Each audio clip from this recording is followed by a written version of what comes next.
Hello there, Ray here, and today we have more updates about the 1.19 pre-releases, coming in with Allay breeding as well as the ability to actually report players and get them banned from Minecraft. Let's take a look at the goods and bads of all these changes, and more than 50% of you guys haven't subscribed to me yet, so do me a favor and hit that subscribe button, and I'll do you the favor of continuing this video.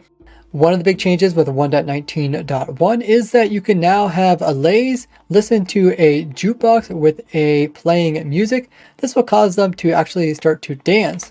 And while they do the twirling, if you give them an amethyst shard, they're going to split into two of them. Essentially a way to kind of breed your Allay so you get more of them. And you don't have to go to mansions or outposts in order to get them, so they're no longer rare, making them great to use inside of my non-stackable item sorter. I got the simple, easily tileable design on this side, and then over here I got a little bit more complicated compact design where we got 9 in a single area. But with this new duplication ability for Allays, that means I needed to design myself a new way to automatically get these guys to duplicate. And that's what this little setup does here. We got Allays sitting in some boats here. If you do F3 plus B, you can see that their feet are sticking out the bottom of it. This way we can actually click on them using the shards so that they'll split. And every once in a while we do have to reset the music disk because we're in Java Edition. We don't have the ability to automatically put disk in and out. So that's going to be done with the player right clicking. And this is all done automatically. All you need to do is put those shards in your offhand. Then you gotta make sure to have a higher level music disc in your main hand. Hop into this minecart. Then you can just AFK with the right click button held down. And you also need to aim perfectly at the feet of the Allay, just like so. And then at this point, you just do F3 plus T, release your mouse buttons. And then when the game comes back again, the player will automatically be holding down those buttons without you having to do anything on your mouse or keyboard. You can see the Allays are duplicating, and I'm slowly using up the amethyst shards. If you want to, you can even have a system to resupply the shards. But with release candidate 1, they did change it so that when it comes to breeding, there is a cooldown of not 2.5 minutes, but now 5 minutes. This means we'll only be able to breed up the Allay 12 times an hour. And with 4 Allays in this setup here, that means we'll only get 48 shards used up. So you really don't go through that many. The Allays that are duplicated will eventually fly up, then get captured in this one-way scaffolding up here where you can easily grab them and put them into your nearby storage. Besides making the time between duplications for Allays being longer, they also made it so that Allays from old worlds will be able to also duplicate, and you'll now also be able to see particles from other people who make Allays duplicate.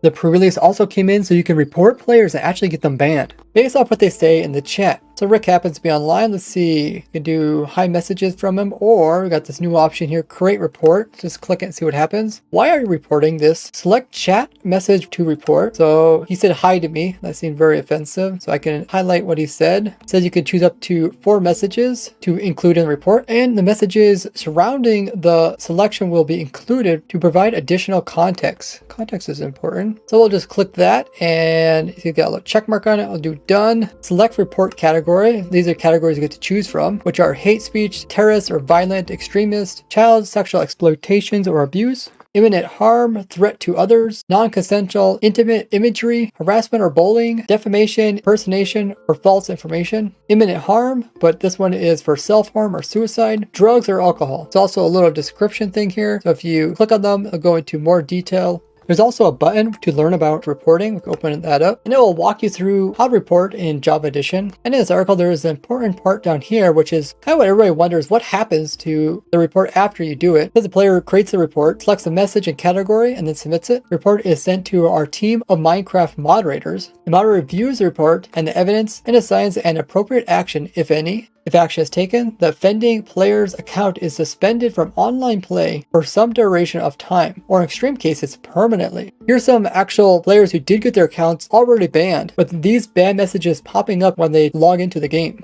Now they go into a little bit more detail about the reviewing of the report, talking about how they look at other messages in the context. And they talk about how accounts can actually get suspended for breaking these rules. Lastly down here, they address what will happen when people abuse the chat reporting system, saying if you knowingly incorrectly send reports just trying to get other players banned, or excessively try to send irrelevant reports, or abusing the system in any way could result in repercussions to your account. And it says, do not incite others into using the chat reporting system for your sake. They don't say what type of repercussions will occur to your account. Maybe they'll disable any reports from coming into their system if they come from you after you've done like so many false ones, or maybe a certain time limit. It's kind of crazy to think that people are already getting permanently banned for chat messages, especially with the system being so new. We didn't even know about this a month ago, and now all of a sudden they're pushing this whole thing onto us without there seeming to be like any real test being done on it. The individual categories could also be seen differently depending on where you live in the world. Like alcohol use might be limited to certain ages, but in some countries there is no age limit. Drugs is very vague. They do say it pertains to illegal drugs, but then again, that's different from country to country, and even in the United States, illegal drugs is different from state to state, as each state is mostly independent. Something like defamation or impersonation or false information,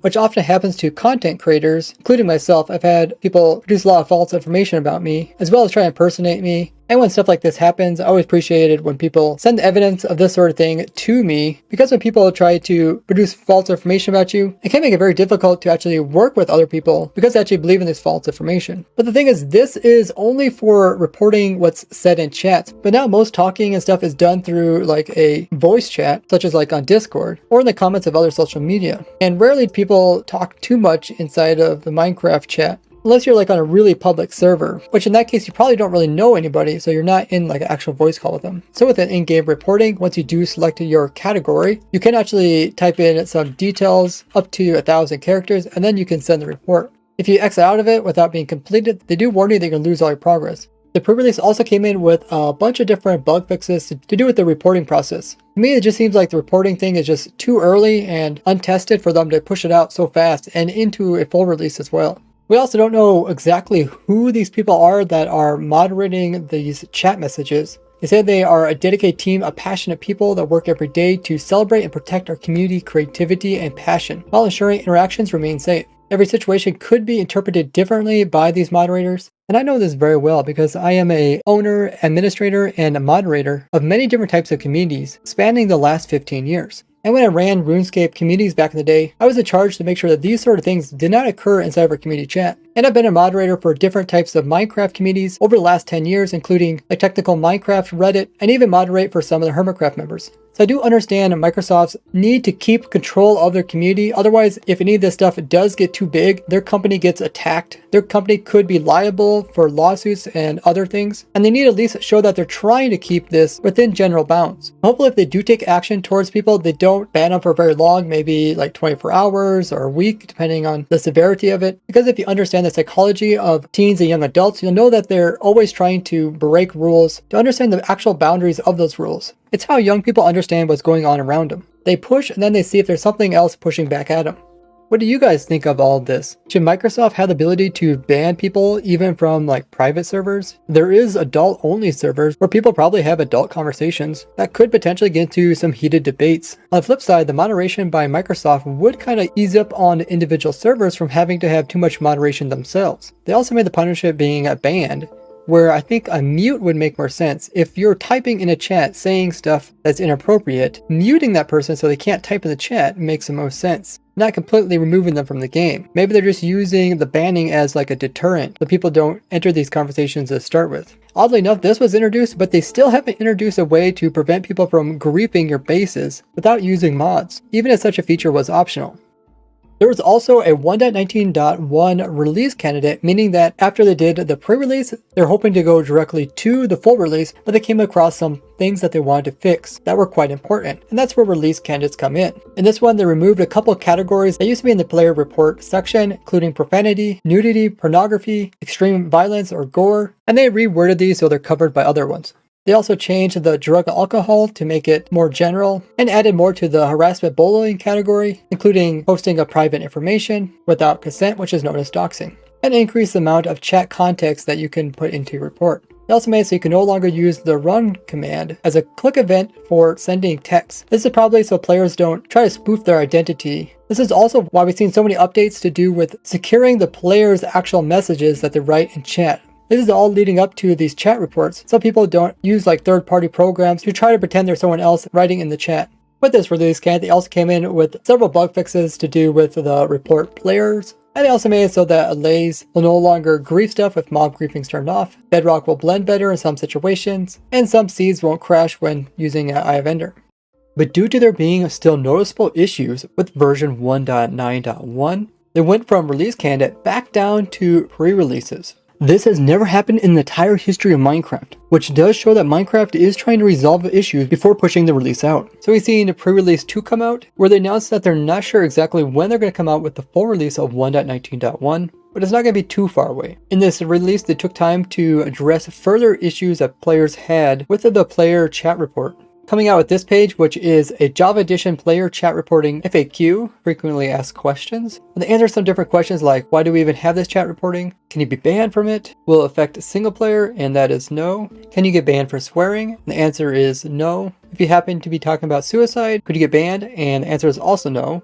Their explanation in why Mojang has to get involved in third-party servers as well. This mostly has to do because all Minecraft players are forced to follow the community guidelines, which is what you actually agree to when you play Minecraft, and occurred when you upgraded your Mojang accounts to Microsoft accounts. You're now under Microsoft and have to follow the rules. But server owners themselves can actually change the settings within the server, disabling the ability to actually verify which player said what in chat, meaning that essentially any chat messages that are sent on these servers with the setting turned off cannot be accepted by Microsoft because they can't guarantee that the player actually said that. So it's kind of one way to avoid having this on your server. But they also do mention the upside of having not to moderate your server as much since they're moderating it for you. They address that if you do get banned, you're not going to be able to join multiplayer or realms. You'll still be able to play single player. But they do also mention if you are banned, you're not able to play past, current, or future versions of Minecraft. Because a lot of people thought they wouldn't have to update their servers to avoid this. They will explain why you were banned, if so. Said there is ability to appeal with a link here to the forum, and those will be reviewed by humans. They do explain there will be a lot of variation between the time you're banned, with only the super extreme cases being permanently banned. They explain why it's just an account ban and not like banned from individual servers, because they don't want the person to continue it in other places. They do assure that every ban is reviewed by a human. They're not just using some AI to do the final banning. And their moderators are apparently trained for this. But they really don't address why they don't just mute players, because that would be like the main way to stop players from talking, as it is just a chat report. Nothing in-game that they actually do would get them banned, just what they say in chat. So you could just mute them and then they would never be able to continue anything without actually having to remove them from the game. So it's kind of strange that they don't address this or even attempt to just mute players like we see in other games. The answer, are you spying on our servers? And the answer is no, they're only collecting data related to the actual reports. Are they censoring the actual chats? And that's also no. Although I believe in Bedrock Edition, you can turn on chat filtering. So maybe they'll eventually come to Java Edition. I know other games have it like RuneScape. They assure that all reports will have to have evidence before being considered. Context is important, so they address that, saying that the moderators will look at the surrounding context in order to determine if it's worthy of a ban. They also address what happens if the context is an in-game action. They're saying that moderators are trained just for Minecraft and aware that sometimes the context has to do with in-game and not so much related to the actual chat. Talk about how your messages won't get forwarded because they're cryptographically signed. Anything that is altered or can't be confirmed won't be used in reports. They address what happens if someone gets targeted that's famous or content creator. Said that amount of reports that don't really matter. It's the actual evidence that they're concerned about. And here they do mention that if you do false reports, it can lead to temporary or permanent bans on the person doing the reporting. So that's something that we didn't really know about before, but we now understand. Talk about spamming false reports, and they'll take action against those that try to spam reports. But what happens if your account gets taken over by somebody else? And this is the unfortunate part. They can't tell the difference if someone else is on your account because it's kind of tied to you. So make sure to enable two-factor authentication, also have a strong password. And I would even recommend having a separate email just for your Minecraft accounts than anything else. And also don't install untrusted mods or programs. So with the snapshot, they also came in with the ability so even the people in chat can see if their messages in chat are actually secure or not, or they're being tampered with, which will let you know if you can actually send reports. So they'll either be marked as not secured or modified. And if they're trusted, they'll always be colored to indicate that, and will be visible when you open up the chat. You can also hover over the actual chat to get more information about individual messages. As you guys might have heard, one of the most popular Minecraft players, Technoblade, passed away recently in real life from cancer. And in remembrance of them, Minecraft came in and added a little crown here to this pig in the Minecraft launcher, which is an icon of his Minecraft character. Now, I actually personally played with Technoblade in the early days of Hypixel, and my brother was a really good Hypixel PvPer, and he actually teamed up with Technoblade a bit in different types of minigames. But more recently, I got to play with Technoblade in the Minecraft Ultimate tournaments. It was actually really crazy to see how talented he was when it came to PvP. He just completely obliterated most players. It'll be interesting to see if they add in an in-game pig that has a crown. Maybe you could rename a pig to like Technoblade and it'll have a crown on it. What do you guys think? Now I'm here on my server. It's actually in the pre-release. If I hover the name, I don't see anything that's new or shows up as like verifications. So maybe I just haven't enabled it on my server. If you would like to join my testing server, you can find more information on my Discord. They came in divided up player chats from system messages. They said chat types will no longer be used for overlays. You'll now have to use system messages. They also changed the settings, so enforced security profiles is now set to true on dedicated servers. So if you want to turn that off, you will have to actually do that because automatically they're going to have it on. And that will essentially prevent people from actually reporting anything on your server. Pre-release 2 also came in with a bunch of different bug fixes, all related to do with the reporting. And this seems to be their main focus, is to fix all the issues with this reporting thing before coming out with this full release. And today we got the Minecraft pre-release 3, where right off the bat they give dedication to Technoblade and all the great members he brought to the Java team. They also mentioned that they are going to come out with the 1.19.1 full release soon, but currently they have a bunch of different fixes with more pre-releases coming out, and after everything is tested and verified, will they actually come out with the release candidates. They also came in and added in the scroll bar onto the right hand side, and some other little changes so you can't click on system messages inside of here.